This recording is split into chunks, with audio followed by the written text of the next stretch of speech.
नन्हे विट्ठू और जनाबाई का साथ। बहुत समय पहले पंढरपुर के एक छोटे से गांव में जनाबाई नाम की एक महिला रहती थी। वो बहुत मेहनती थी और संत नामदेव के घर में काम करती थी। उसका दिन सूरज उगने से पहले ही शुरू हो जाता था। वो सबसे पहले उठकर घर की सफाई करती और फिर अनाज पीसने की तैयारी करती थी। चक्की चलाना कोई आसान काम नहीं था।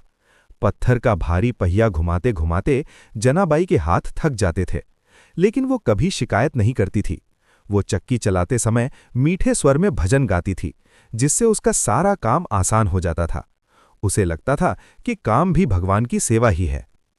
एक दिन जब जनाबाई चक्की चला रही थी, तब वहां एक छोटा सा बालक आया।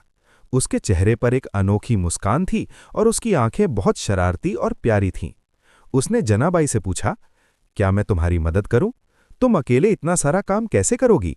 जनाबाई उस बच्चे को देखकर बहुत खुश हुई। उस बालक ने अपना नाम विट्ठू बताया। वो जनाबाई के पास बैठ गया और चक्की का हत्था थाम लिया। अब दोनों मिलकर चक्की चलाने लगे। विट्ठू के आते ही चक्की इतनी तेजी से और इतनी आसानी से घूमने लगी जैसे वो रुई की बनी हो। जनाबाई और विट्ठू मिलकर गाने लगे और हंसने लगे। चक्की का काम खत्म करने के बाद वे दोनों चंद्रभागा नदी की ओर बढ़े। जनाबाई के सिर पर गंदे कपड़ों की एक भारी टोकरी थी। विट्ठू ने जिद की कि वो भी टोकरी उठाने में मदद करेगा। रास्ते भर वे चिड़ियों की चहचहाहट सुनते और आपस में बातें करते रहे। नदी के किनारे पहुंचकर विट्ठू ने कपड़े धोने में बहुत फुर्ती दिखाई। उसने कपड़ों को पानी में डुबोया और उन्हें पत्थर पर पटक कर साफ करने लगा। वो बीच बीच में पानी के छपाके उड़ाता और खिलखिलाकर हंसता। जनाबाई को लगा ही नहीं कि वो कोई काम कर रही है।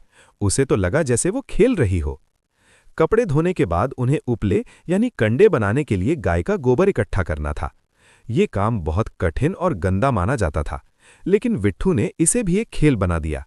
उसने और जनाबाई ने मिलकर बहुत सारे उपले बनाए और उन्हें सूखने के लिए दीवार पर चिपका दिया। तभी वहां से जनाबाई की पड़ोसन सखू गुजरी। सखू ने देखा कि जनाबाई का सारा काम तो बहुत जल्दी खत्म हो गया है। उसने हैरानी से पूछा, जनाबाई, आज तुम इतनी जल्दी फुर्सत में कैसे हो और तुम अकेले किससे बात कर रही हो? सखू को वो बालक विट्ठू कहीं दिखाई नहीं दे रहा। जनाबाई ने मुड़कर देखा तो विट्ठू मुस्कुरा रहा था। धीरे धीरे उसका शरीर चमकने लगा और वो धीरे से ओझल हो गया। जनाबाई समझ गईं कि वो कोई साधारण बालक नहीं, बल्कि स्वयं भगवान पांडुरंग थे जो उसकी मदद करने आए थे। उसकी आंखों में खुशी के आंसू आ गए। उस दिन के बाद जनाबाई को कभी अकेलापन महसूस नहीं हुआ। वो जानती थी कि जब भी वो सच्चे मन से काम करेगी और भगवान को याद करेगी, उसका दोस्त विट्ठू हमेशा उसके साथ रहेगा। बच्चों, ये कहानी